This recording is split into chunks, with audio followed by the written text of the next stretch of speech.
Dios los bendiga, soy el pastor Gilberto Gutiérrez de la Iglesia Bautista Oreb de México DF. Me da mucho gusto saludarlos en este sábado 4 de enero 2020. Apocalipsis para niños se llama la serie que hemos iniciado desde hace 3 días. Hoy estamos en el devocional número 4. Gracia y paz en la Iglesia de Cristo se llama la enseñanza que abordaremos hoy y algunos devocionales más adelante. Este es el primer devocional con este tema, Gracia y paz en la Iglesia de Cristo. Nos basaremos en Apocalipsis capítulo 1 versículos 4 al 8. Pero antes de leer el pasaje, déjenme introduzco de la siguiente manera. Mi padre me contó algo acerca de su vida. Cuando él nació, su madre había estado embarazada en 8 ocasiones antes. Varios de aquellos hijos habían nacido muertos y otros habían fallecido antes de los 5 días de nacidos. De modo que no había razón para que alguien creyera que una nueva vida tendría éxito. Es decir, durante todo su embarazo, tanto mi abuelo como mi abuela, a quienes yo no conocí por cierto, daban por hecho que su hijo no se iba a lograr. No tenían preparada ropa ni los implementos propios de un bebé. Los días pasaron después de nacer mi padre y aquel niño no moría. Ya tenía 1 mes y todavía estaba ahí. Cuando me contó estas cosas, yo supe que había en él una persistencia por la vida que le caracterizaba. Cuando murió, más de 70 años tenía mi padre y había logrado todo lo que deseaba. Vivió siempre a plenitud a pesar de las pocas expectativas que se tenía acerca de él, acerca de su vida, y a pesar de que nadie creía que lo lograría. Dice, me contaba mi padre, que no tenían cuna, no tenían pañales, tuvieron que improvisar algo ahí porque daban por hecho que nacería muerto o fallecería muy pronto. Pero no fue así. Le costó a la muerte más de 70 años para finalmente llevárselo. A finales del primer siglo, la iglesia cristiana se encontraba en circunstancias parecidas a las de mi padre. Era una bebé, la iglesia cristiana, un bebé acosado por las religiones paganas, perseguido por el judaísmo y por el imperio romano. Muchos esperaban que muriera en cualquier momento. Me refiero al cristianismo, insisto, a la iglesia cristiana. Los mismos creyentes se sentían inseguros y no estaban convencidos de poder sobrevivir. Requerían urgentemente de esperanza y fe para mantenerse a flote en un mundo hostil. Después de la introducción que estudiamos en los devocionales pasados, Juan presenta sus saludos a las iglesias a las que les escribe, a esta iglesia perseguida, a esta iglesia bebé en crisis. Después de eso les presenta sus saludos, como regularmente se hacía en una carta de aquella época, y con ello les imparte aliento, fortaleza, esperanza. Leamos este saludo, dice así. Es Apocalipsis capítulo 1, versículos 4 hasta el 8. Dice, leo.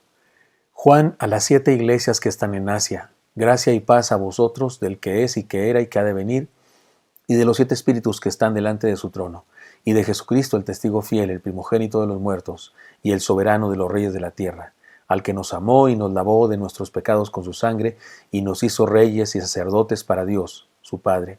A él sea gloria e imperio por los siglos de los siglos. Amén. He aquí que viene con las nubes y todo ojo le verá, y los que le traspasaron y todos los linajes de la tierra harán lamentación por él. Sí, amén. Yo soy el alfa y la omega, principio y fin, dice el Señor, el que es y que era y que ha de venir, el Todopoderoso.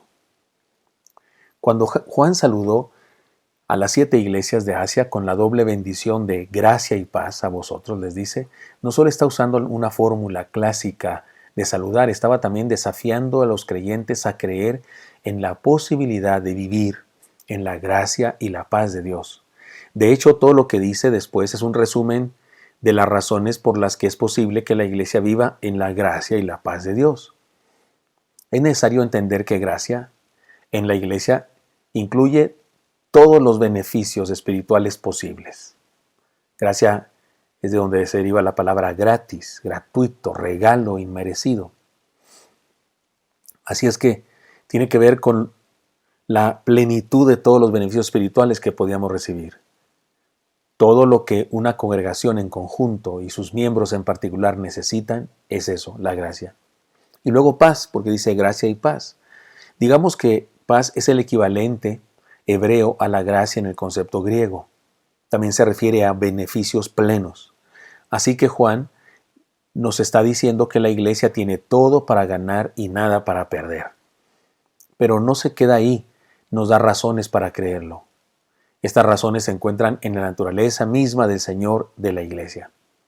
Podemos decir que la Iglesia sobrevive y triunfa por lo que su Señor es, no por lo que ella es, no por lo que los miembros de la Iglesia son, sino por lo que aquel en quien creen es. No perdamos de vista que Juan nos ha dicho desde la introducción que su libro es la revelación de Jesucristo, es decir, nos da a conocer quién es Jesucristo. 3 son los elementos que se involucran en la situación de la Iglesia: el mundo hostil, ella misma, la Iglesia, y el tiempo. Veamos quién es Jesús en relación a cada uno de estos elementos. Por eso, he aquí la primera enseñanza: el carácter del Señor nos ayuda a vivir en un mundo hostil. ¿Quién es el Señor para el mundo? ¿O quién es el Señor en el mundo? La gracia y paz que Juan desea o anticipa a la Iglesia no es de parte de él mismo, de Juan, no, sino de parte de Jesús. Y para describir a aquel de quien viene la gracia y la paz, dice Juan una serie de imágenes literarias muy interesantes que debemos ahora abordar. El que es y que era y que ha de venir, dice. Los judíos habían tenido algunos pseudomesías, y justamente durante épocas de persecución afloran líderes que pretendían ser enviados de Dios. Hubo un montón de pseudos mesías, es decir, seres humanos que dijeron que ellos eran el Cristo. Entre las religiones paganas se daban además avivamientos especiales en un determinado culto. Por así decirlo, de repente un dios se ponía de moda, por algún gran suceso, un supuesto milagro, algo así. Lo mismo pasa en nuestro tiempo, ¿no es cierto? La fe cristiana era y sigue siendo diferente, la nuestra. El Señor de nuestra fe, de quien viene la gracia y la paz, no es pasajero, es permanente, no se pone de moda, es el de siempre. El día de hoy también hay modas espirituales, surgen movimientos, énfasis, líderes y experiencias sensacionalistas determinadas, pero nuestro Señor es lo único inconmovible. La gracia y la paz de la Iglesia no dependen de modas, sino de su presencia inmutable. Un día los movimientos, modas, énfasis y exageraciones llegarán al colmo, hastiarán a algunos y dejarán de ser. Lo único que quedará entonces será el puro y sencillo Evangelio de Cristo. En el mundo neocarismático hay modas, ¿no? Se pone de moda una unción, la unción de la risa, la unción de la borrachera, la unción de las muelas de oro, la unción de los diamantes, la unción de la lluvia de oro. Se ponen de moda ciertas cosas. Y van pasando de moda y surgen otras y otras y otras y otras. Es solo eso, llamaradas de petate. Pero el que nos desea y nos otorga gracia y paz es el que es y que era y que ha de venir. En segundo lugar, dice Juan, los 7 espíritus de Dios que están delante de su trono. El 7 significa lo completo y divino.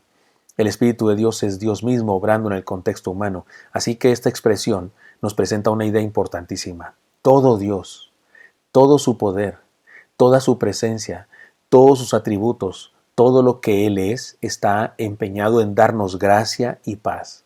Con Él estamos completos, con Él no nos hace falta nada. Y luego dice el testigo fiel, esto es muy importante y muy lindo. Muchos cristianos estaban sufriendo la injusticia. Se les criticaba por todo lo que hacían y se les culpaba de todo lo malo que acontecía en el mundo. Si había temblores, los cristianos tienen la culpa. Si había erupciones volcánicas, los cristianos tienen la culpa.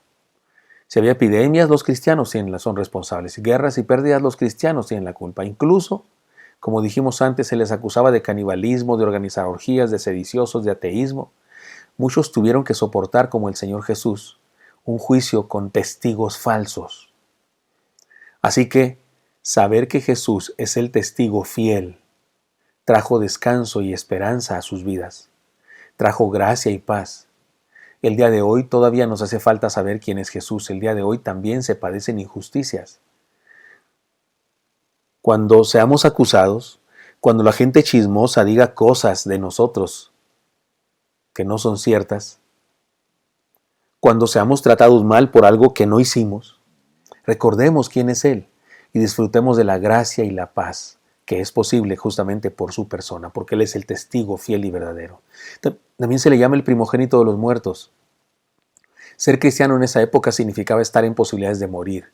Muchos habían muerto por su fe y otros estaban cerca de tal situación. Así que era necesario que recordaran que Jesús había muerto también por esa misma fe.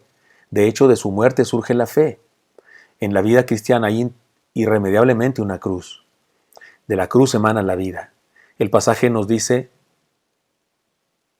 el primogénito de los resucitados, sino el primogénito de los muertos. Él también murió. Así que ningún cristiano puede ir a quejarse con el Señor y decirle, Señor, estoy a punto de morir. Por ti, haz algo. Porque el Señor le responderá, yo no estuve a punto de morir por ti, yo morí por ti, de hecho.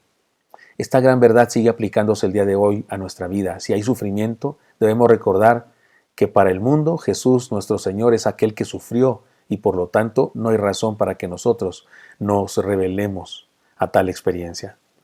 Además se le llama también el soberano de los reyes de la tierra. En aquella época parecía que Roma gobernaba el mundo. Era difícil creer que un poder superior al Imperio Romano pudiera gobernar o hiciera algo. No existía un poder superior al Imperio Romano, era lo que había en la mente de los cristianos de aquella época. Así que la Iglesia, si quería disfrutar de la gracia y de la paz prometida, debe recordar quién está por encima, más arriba de cualquier poder, con más poder y autoridad que los gobiernos terrenales. Es decir, que sí había alguien por encima del poder de Roma. Jesús sigue al mando. Él todavía es la autoridad superior del universo. En ocasiones es difícil vivir la gracia y la paz de Dios cuando pensamos que este mundo está dirigido por otras entidades, gobiernos, dinero, televisión, filosofías, líderes religiosos, etc. Y se hace difícil continuar en la vida cristiana que sentimos debilitada. Debemos recordar quién está en el lugar de soberano. Es Jesús.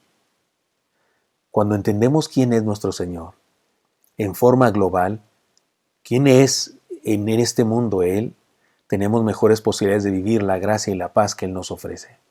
Por eso les propongo, vivamos la gracia y la paz por lo que Él es. Porque Él es el que era y que es y que era y que ha de venir. Él es el que tiene los 7 espíritus de Dios que están delante de su trono. Él es el testigo fiel. Él es el primogénito entre los muertos. Él es el soberano de los reyes de la tierra. Así que vivamos creyendo en ese Jesús que vino a revelársenos a través del Apocalipsis, quiere revelársenos para que usted y yo sigamos adelante en medio de cualquier circunstancia. Espero que esto sea útil para usted y me encantaría encontrarlo el día de mañana. Hasta pronto.